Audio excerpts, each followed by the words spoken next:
Bonjour et bienvenue pour cette nouvelle spoiler zone sur l'épisode 2 de The Last of Us. Et voilà, en fait, je pense qu'on peut dire qu'avec cet épisode 2, j'ai eu ce que je n'ai pas eu dans l'épisode 1, et je comprends en regardant cet épisode 2 ce qui ne m'a pas plu dans l'épisode 1, il fallait plutôt le dire comme ça. Non, parce que globalement, pour revenir un peu sur... parce qu'on va revenir un peu sur l'épisode 1, vu qu'on est dans une spoiler zone, et vu qu'en fait, j'ai pas grand-chose à dire sur cet épisode 2, parce que l'épisode 2 est très bien. En fait, même, mais je développerai ça plus tard, j'aurais même tendance à dire que c'est... En fait, pour le moment, c'est une série... Juste, elle est bien, quoi. Pour moi, mais on y reviendra plus tard. On y revient plus tard. Donc, en fait, l'épisode 2, comme je vous dis, voilà, m'a fait réaliser ce qui me manquait dans l'épisode 1, c'est-à-dire un manque d'implication émotionnelle, quoi. J'ai regardé, suite après avoir fait ma chaîne review, je regardais un peu ce qui se disait sur Internet sur l'épisode 1, et les gens étaient là en mode, oui, la gamine qui arrive là sur le camp, là où est Joël, et qui, bah, du coup, en fait, on détecte qu'elle s'est fait mordue, enfin, qu'elle a le champignon, et que donc il va falloir la buter. Moi, dès le moment... En fait, comment moi j'ai vécu cette scène, c'est que j'ai vu... le plan, il me semble que la présentation de ce personnage commence avec un plan sur les pieds de ce personnage. Et moi, en fait, dans ma tête, je me suis dit, ah, c'est Ellie, on va enfin découvrir Ellie et tout ça. Et en fait, non, c'était pas Ellie. Et à partir du moment où je me suis rendu compte que non, ce n'était pas Ellie, ben, en fait, je m'attendais à tout ce qui allait suivre, en fait. Ce personnage, personne ne le connaît, parce que, bon, comme je vous dis, même si j'ai pas fait les épisodes, même si j'ai pas fait, entre guillemets, voilà, même si j'ai pas regardé... même si j'ai pas joué aux jeux vidéo, je m'attendais pas à ce que ça soit un personnage principal, en fait, vous voyez ce que je veux dire? Donc je m'attendais effectivement qu'elle serve de chair à canon scénaristique, et c'est ce qui s'est passé. Donc cette scène ne m'a absolument pas ému, d'autant plus que ce personnage, enfin voilà, je veux dire, il a pour lui juste le côté sympathique que c'est un gamin. Genre le personnage, il me semble, ne, ne, ne, ne dit même pas une ligne, quoi. Enfin voilà, donc du coup, c'est quand même le niveau zéro de la personnification des personnages, quoi. Vous voyez ce que je veux dire? C'est juste une victime, quoi. Voilà. Palmarès, victime de cet enfant. Donc oui, après, quand effectivement... Enfin voilà, quand du coup le corps se fait brûler et tout ça, que il y a des gens qui se font abattre par la FSDA, c'est ça? Oui, mais enfin, pour moi, c'est pour ça que je vous dis ça, et je sais pas si je l'ai dit tout à l'heure, mais je commence à le dire en fait, pour moi, c'est le minimum syndical d'une série post-apocalyptique avec des zombies, quoi. Est-ce que je veux dire? Oui, tu brûles, oui, enfin, oui, tu brûles ce genre de corps, le corps d'un enfant, parce que en fait, potentiellement, elle peut répandre sa maladie. Oui, tu abats. Alors bon, je suis d'accord que effectivement, la pendaison, c'est peut-être un peu extrême, hein, on va pas se mentir, mais oui, t'es obligé de maintenir l'ordre. Enfin, je veux dire, c'est que moi, je suis un grand partisan de la démocratie, mais je pense qu'il y a il y a des cas de force majeure qui impliquent que peut-être on... Enfin voilà, peut-être là, à ce moment-là, c'est compréhensible. Et je pense qu'une attaque zombie, ça atteint mon niveau de force majeure. Vous voyez ce que je veux dire? Donc oui, oui, c'est un monde cruel et c'est ce qu'on attend du monde post-apocalyptique et tout ça. Donc en fait, c'est pour ça que pour moi, en fait, juste pour le moment, cette série coche les cases. C'est cruel, c'est un monde dangereux. Enfin voilà, il faut prendre des décisions qui sont terribles parce qu'il y a une question de virus, quoi. Donc en ça, c'est tout à fait normal, quoi. Vous voyez ce que je veux dire? Donc voilà. Et après, genre, on a les Lucioles. Oui, alors bon, ben, les Lucioles qui, elles, sont opposées à la FSDA, qui, oui, sont les méchants parce qu'ils abattent des gens, parce que, oui, le monde, il est cruel, oui, c'est la vie, quoi, j'ai envie de vous dire. Mais sauf que les Lucioles, c'est pareil, en fait. Les Lucioles, t'es censé les apprécier parce qu'elles sont à l'opposé de ce qui est censé être le gouvernement des méchants et tout ça, mais en fait, bon, je veux dire, on t'a présenté un personnage, euh, et c'est tout, quoi. Vous voyez ce que je veux dire? Donc j'espère que on reverra un truc, mais bon, pour le moment, en fait, j'ai aucun attachement envers les personnages, mis à part, comment il s'appelle? Joël, quoi. Mais ce que je veux dire, pour le moment, genre, voilà. Bon, bref, donc c'est pour ça que épisode 1, j'ai trouvé ça ok tiers. En fait, bon, quand je vous disais, les premières minutes m'ont beaucoup plu. En fait, je me suis rendu compte en rematant l'épisode vite fait que, bon, en fait, c'était les 30 premières minutes. Enfin, c'était la moitié de l'épisode, quoi. Mais à partir du moment où on arrive dans le présent, je trouvais ça ok tiers, quoi. Enfin, c'est, pour moi, voilà, genre, elle remplit les cases, comme je vous dis. Bref. Et voilà, oui, le Joël qui pète un câble sur le gardien parce qu'il met en joue Ellie. Bon, mais putain, mais ça c'est pareil, ça c'est tellement téléphoné. En fait, le truc c'est que, oui, c'est pareil. Paf, ça coche la case du traumatisme de Joël, ok. La personnification de Joël est très bien faite. Mais même en fait, je la trouve limite trop bien faite, trop exhaustive. Est-ce que je veux dire, j'en viendrais à me dire, alors putain, j'en viens à dire, moi qui viens à dire, putain, il faudra enlever des éléments de scénario, j'ai jamais cru que ça allait arriver. Mais j'en viendrais même à penser, en fait, cet élément-là aurait mérité un flashback. Et pas être présenté dès l'épisode 1, vous voyez ce que je veux dire? Parce qu'en fait, c'est... Du coup, quand ça arrive, c'est tellement téléphoné, quoi. Enfin, moi, j'ai absolument pas été étonné du pétage de câble Enfin, ouais, si... c'est genre, c'est pas... Enfin, je veux dire, bon, effectivement, moi, après, enfin, voilà, ça fait partie de mes études et tout ça, mais c'est pas la première série que je regarde. C'est un... C'est un... C'est un... C'est un levier scénaristique...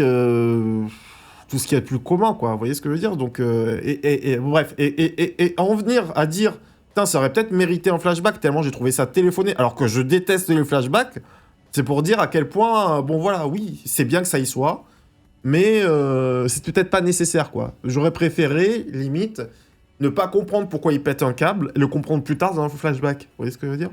Peut-être que la présentation du personnage de Joël dans le passé a été trop exhaustive. Je pense qu'elle était nécessaire, mais peut-être qu'il aurait fallu genre enlever tout le côté où sa meuf se fait buter, sa fille se fait buter par un gamin, par un militaire et ainsi de suite. Vous voyez ce que je veux dire? Ça, c'était peut-être de trop.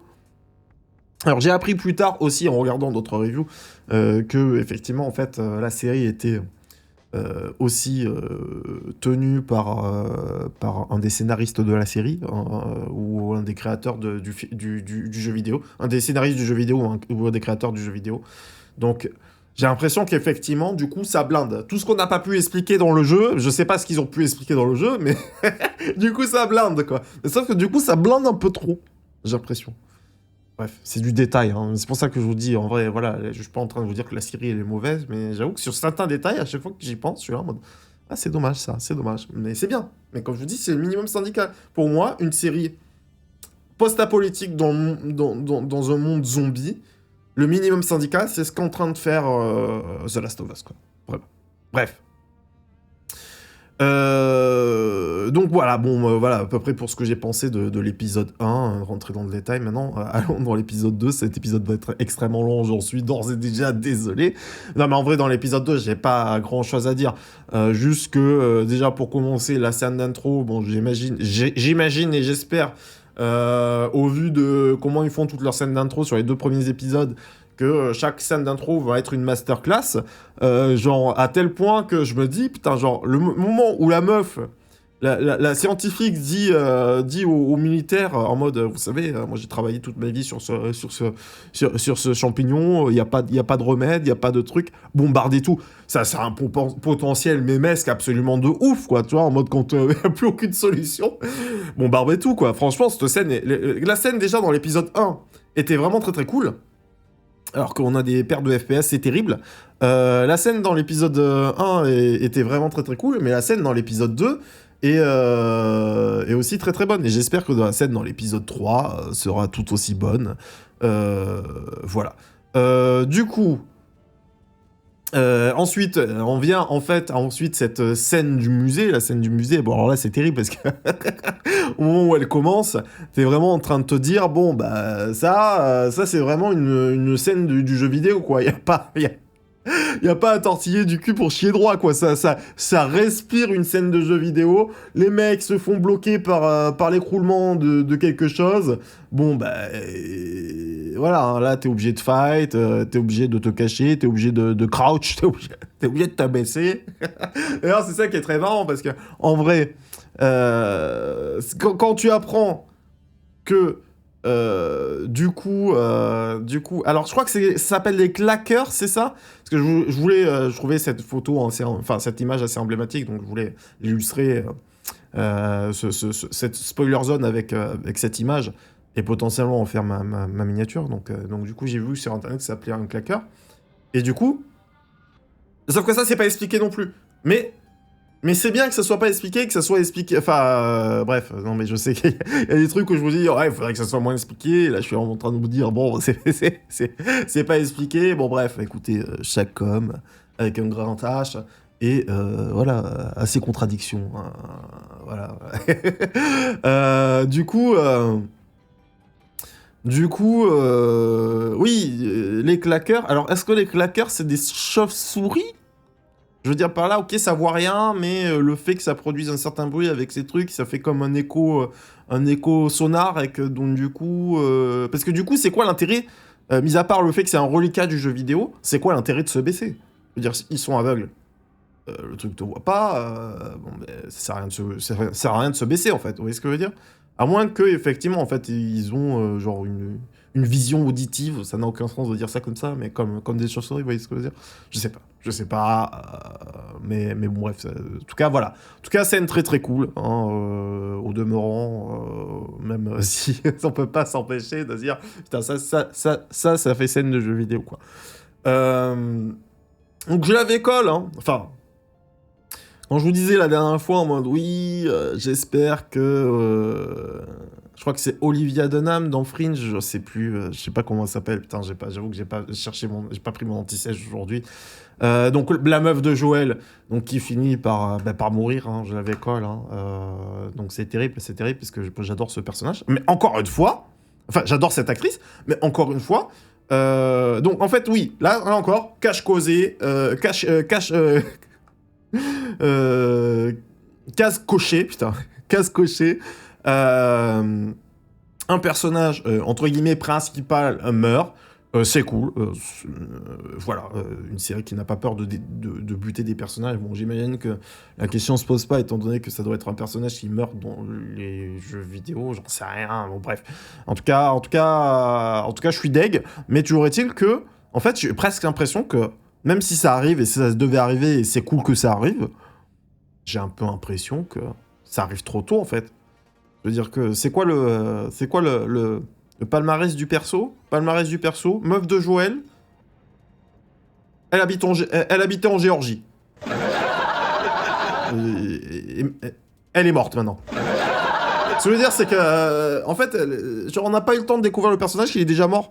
Donc, en fait, certes, c'est cool, mais est-ce que cette mort, est-ce que pour quelqu'un qui, comme moi, n'appréciait pas, qui appréciait enfin, quelqu'un qui connaissait pas cette actrice, est-ce que cette mort est impactante? Je sais pas, hein. J'ai l'impression qu'il y a un mini-fail sur cette mort. Genre en mode... on devrait être en mode non, on devrait être comme Ellie en mode non, ouais, c'est pas... Et en fait, on s'en fout, en fait. J'ai un peu l'impression que ça donne ça, quoi. Est-ce que je veux dire? Donc, parce qu'en fait, le personnage n'a pas eu le temps d'être caractérisé. Oui, c'est une meuf badass qui s'est fait défoncer tabasser dans le premier épisode et qui a pas chouiné parce qu'elle s'est fait défoncer et qui est toujours vivant, toujours debout, toujours la banane. Bref, mais je sais pas, j'ai l'impression que c'est un peu un fail, cette mort. D'autant plus que je me dis, mais si, quitte à ce que ce soit un fail, parce que bon, en mode, moi en fait, j'aurais kiffé que son sacrifice, genre j'aurais trouvé ça exceptionnel que son sacrifice ne serve à rien, quoi. C'est-à-dire que oui, ok, elle se sacrifie, mais que genre jusqu'à la fin, elle essaye d'allumer son briquet et qu'elle y arrive pas, quoi. J'aurais trouvé ça encore plus énorme, quoi.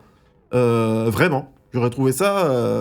Bon, après, écoutez, hein, est-ce que ça se passe comme ça dans le jeu vidéo? Est-ce qu'ils ont craqué sous le pouvoir des explosions? Je sais pas. Mais, mais vraiment, je vous dis, j'aurais souhaité que ça faille, quoi. J'aurais trouvé ça excellent, quoi. D'autant, ouais, bref. Enfin voilà, après je me dis, en plus, c'est quand même difficile de fail. Cette explosion, il y a des grenades partout, il y a de l'essence. Je veux dire, bon, quand tu vois que... Surtout que, bon, en vrai... Putain, c'est terrible de dire ça. Mais en vrai, elle s'est pas fait tabasser, quoi. Je veux dire, bon, elle aurait pu courir dans les zombies, allumer une grenade. Enfin, vous voyez ce que je veux dire? Genre, quand j'étais vraiment. En fait, quand j'ai vu qu'elle m'a son briquet marchait pas, j'étais en mode. Je voulais pas que son plan ne fonctionne pas à cause d'un briquet. J'étais en mode non, mais genre, il y a 56. Quand même, je crois, à un moment, elle prend une calache pour. Elle prend une calache pour ouvrir un des bidons et genre, mais moi, je sais pas, j'aurais gardé la calache et j'aurais tiré dans les zombies. Enfin, tiré dans les zombies. Puis, dès que j'aurais été débordé, bam, j'aurais tiré dans l'essence et YOLO, quoi.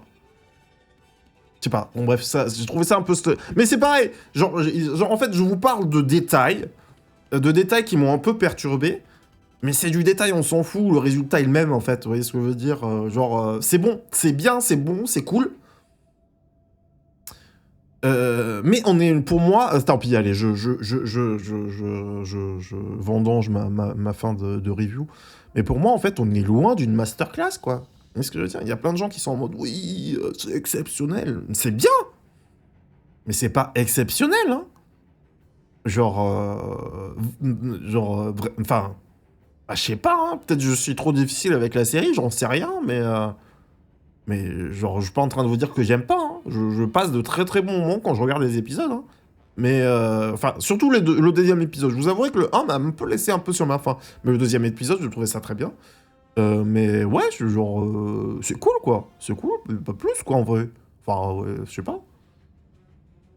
Bref, voilà, c'est mon avis pour le moment. Euh, Donc après, oui. Aussi, j'avoue que ce qui me fait marrer, c'est que, mais bon, après, c'est comme je vous disais, voilà, c'était complètement dans la thématique. C'est, oui, un homme avec un grand H a des contradictions. J'aime bien aussi le fait. Ça me fait. En fait, ça me fait à la fois marrer, enfin, ça me fait marrer, quoi. Genre, j'aime bien le fait que Joël, d'un certain côté. Son traumatisme lui a fait comment ça s'appelle? Il a fait sauver Ellie, mais d'un autre côté, c'est le mec qui est là qu'en mode oui, mais il faut la buter en fait. En fait, faut la buter, elle va se transformer en zombie, elle va nous buter, en fait, faut la buter, c'est la seule solution. Alors bon, ben là, on reste. En fait, c'est ça qui est marrant, c'est que là, c'est pareil, là. En fait, on est vraiment dans le poncif du héros qui accepte pas sa quête, quoi. Donc, bon, enfin... En fait, c'est marrant parce que quand je vous dis, voilà, d'un certain côté, je trouve ça bien fait, mais quand Joël fait son caca nerveux sur Ellie, là, bah, d'un autre côté, je trouve ça à moitié bien fait. Je sais pas, c'est bizarre. Je vous dis, en fait, je suis partagé avec cette série. Voilà, bref.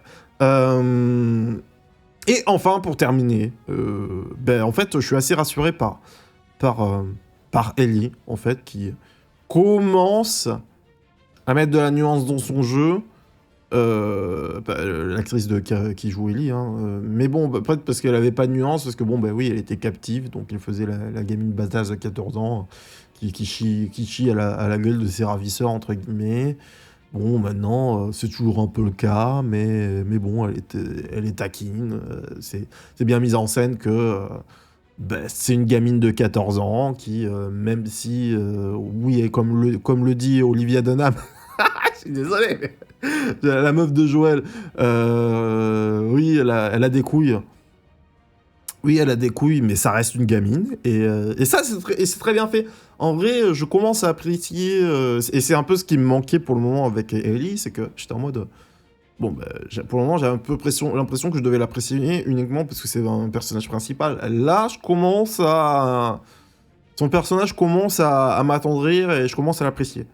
Ce qui, pour le moment, n'était pas gagné. Et en vrai, c'est cool, hein, je vous dis.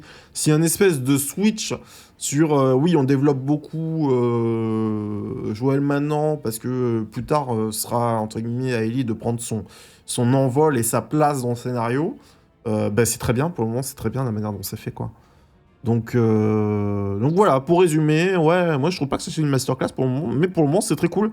C'est très cool, ça monte, voilà, comme je vous le disais sur la spoiler zone, sur la Shag Review de l'épisode 1, j'espérais que ça monte en puissance petit à petit, pour le moment c'est le cas. Donc voilà, c'est cool. Que dire de plus? Je crois que j'ai fait à peu près le tour de ce que je veux dire. Ah oui, non, juste aussi les zombies. Les zombies, très cool, hein. Genre le Cara Design, oui, voilà, c'est pour ça que j'ai aussi choisi cette photo, c'est que je trouve genre la réalisation des zombies vraiment très très cool. Ça change aussi, ça change du sempiternel zombie qu'on a vu dans des milliers de films et de séries, quoi. Donc c'est bien, c'est bien, c'est bien. Enfin voilà, quoi, genre... Faudra voir, genre... J'ai du mal à imaginer, et surtout que j'ai pas joué à au jeu, combien de temps ça va durer. En fait, parce que ça donnera envie de la comparer à un Walking Dead en vrai. Hein. Moi, Walking Dead, c'est vrai que j'ai beaucoup aimé là. Si vous voulez, le problème, c'est que je fais partie des gens qui ont lu le comics, quoi. Donc, quand la saison 1 est arrivée, la saison 1, t'étais en mode oh putain, c'est cool. Et puis arrive la fin de la saison 1, et t'es en mode mais sérieux, les mecs? Donc, je vais pas spoiler. Il se passe un truc à la fin de la saison 1 qui ne se passe absolument pas dans le manga. Enfin, non, il y a plutôt un truc qui se passe dans le comics, mais qui ne se passe absolument pas dans la série. Et t'es en mode mais non, pourquoi? Alors que ça caractérise énormément un perso, enfin bref. Et le problème, c'est que, ouais, après, la saison 2 est catastrophique. C'est vrai que moi, j'ai rapidement décroché, je vous arrête, de, de, de Walking Dead. Hein. Le comic, c'est exceptionnel, ouais, la série, c'est un peu compliqué, quoi. Un peu complicado. Un peu complicado, série qui... voilà. En fait, voilà. En fait, voilà. Ben, en fait, c'est un peu le pendant, effectivement, de Walking Dead. C'est-à-dire que, autant Walking Dead prend trop son temps sur certaines choses et étire ses saisons avec, sur beaucoup d'épisodes, la saison 2 sur la ferme, là, c'est terrible. Ça prend énormément de temps, bordel. Pour pas grand-chose. Alors qu'il me semble que c'est assez rapide dans le comics. Et là, le truc, c'est que là, c'est tout le contraire. J'ai l'impression que ça a pas le temps, quoi. J'ai l'impression que, ouais, dans The Last of Us, on n'a pas le temps de se poser. Alors que des fois, peut-être ça mériterait. Pour certains personnages et tout ça. Et quelque part, bon, écoutez, après, je serai le premier à dire « Oh, c'est mouligas !» Donc, en vrai, c'est très bien comme ça. Bref. Voilà. C'est la fin de cette Shell Review. On se retrouve très bientôt pour une nouvelle Spoiler Zone, en fait. C'est la fin de cette Spoiler Zone. On se retrouve très bientôt pour une nouvelle Spoiler Zone, la semaine prochaine, tout simplement. Pour l'épisode 3. Voilà. Passez une bonne journée, soirée. N'hésitez pas à lâcher un pouce bleu, à dire ce que vous en avez pensé dans les commentaires, bien sûr. Et à vous abonner. Il n'y a pas d'autre moyen d'aider la chaîne et de m'aider moi. Donc n'hésitez pas. C'est gratuit, ça coûte rien. Bref. À la prochaine. See you next time. Allez.